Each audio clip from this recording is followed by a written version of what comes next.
I'm glad we're in Australia. And I'm glad we're in Australia where we're able to have these types of responses.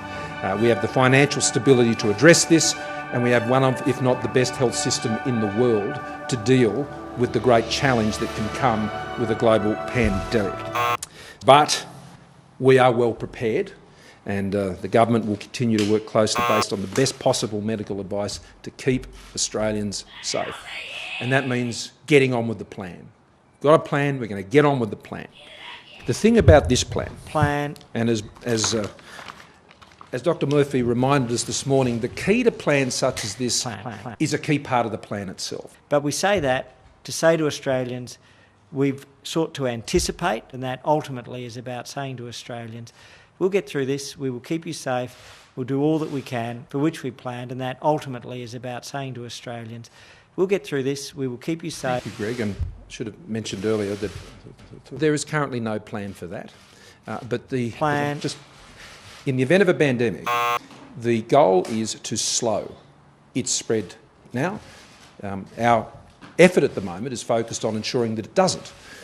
Well, I want to thank everybody. The key message that I really want to get across to Australians today is because of the actions we've taken on the coronavirus, we've got ahead, we intend to stay ahead, and together we will get through this. Thank you very much.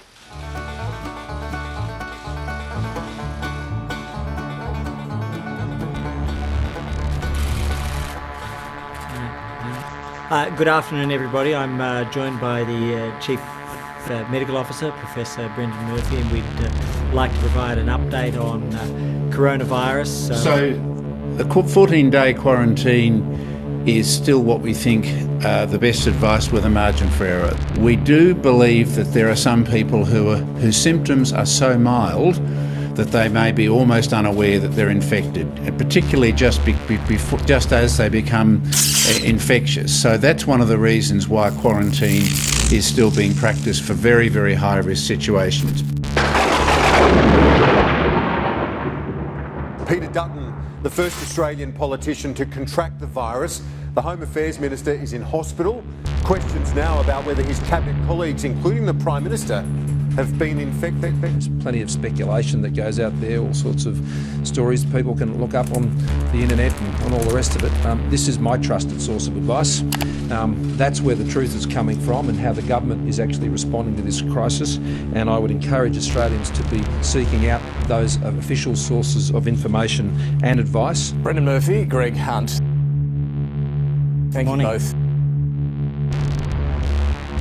Thank you both for joining us. You were both at the meeting on Tuesday with Peter Dutton's cabinet meeting.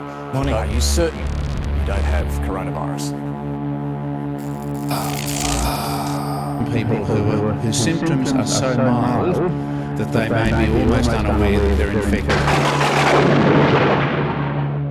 No one can be absolutely certain about everything, but all of our advice internationally is that the peak infectious period is when you have symptoms. Because the confusion is you've got, the US Centre for Disease Control says some spread might be possible before people show symptoms. The World Health Organization says it is possible to catch coronavirus from someone who has just a mild cough and does not feel ill.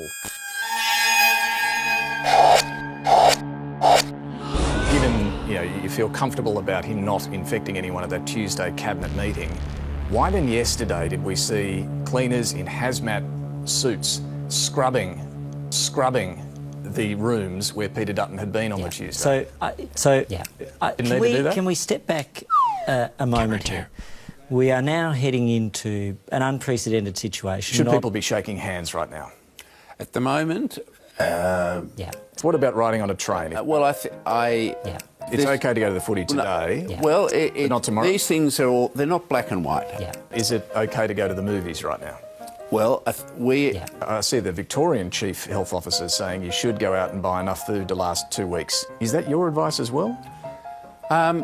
that's a little bit premature at the moment. Yeah. Who do we believe, you or the Victorian? Well, I think for most people, I think we don't want to encourage major panic buying at the moment. We've seen that with the supermarket chains, but I think it's probably sensible to have a few days of supply. Yeah. Can you see, I mean, you're talking about we're all unified now and we've got this national cabinet, but, you know, we got the state saying go and buy 2 weeks worth of food. You're saying don't worry about that. No, I'm not saying don't worry about it. I'm just saying that we're generally at one on all of our advice. Then we will get through this. All right, Minister Hunt, Professor Murphy, thank you both very much for joining us today. Pleasure, David. Thanks, David.